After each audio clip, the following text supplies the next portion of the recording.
د جګړې نه ښځینه څېره. د دې کتاب کیسې افسانې نه دي، بلکې د هغو روسي ښځو خاطرې دي چې په دوهمه نړیواله جګړه کې برخه اخیستې وه. د دې اثر او یا لږ تر لږه د دې کیسو تر اورېدلو وروسته به مو د جګړې په باب سوچ هغسې نه وي لکه مخکې چې وو. دا تاریخي خو په ضمن کې هنري کتاب روسي لیکوالي او د نوبل جایزې ګټونکي سویتلانا الېکسوېچ لیکلی دی. پښتو ژبې ته ښاغلی جبار فراز ژباړلی دی. دې برخې ته یې ښه راغلاست. زه احمدشاه پاڅون یم.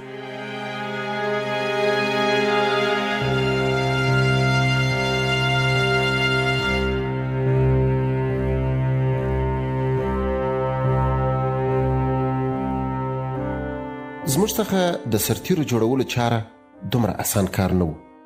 بلکل اسان نه و.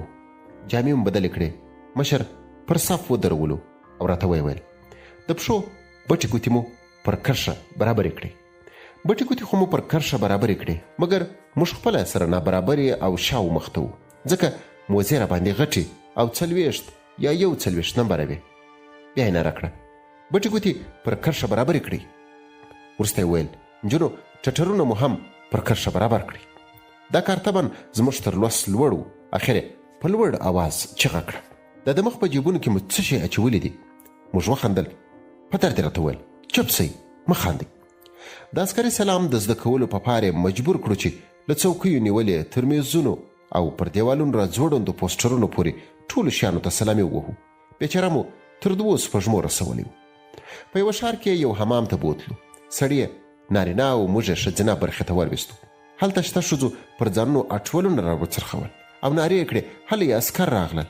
پېژندلو یې نه چې ښځې یو که سړي، ځکه هم مو وریښتان لنډول او هم مو پوځي جامې اغوستې وې.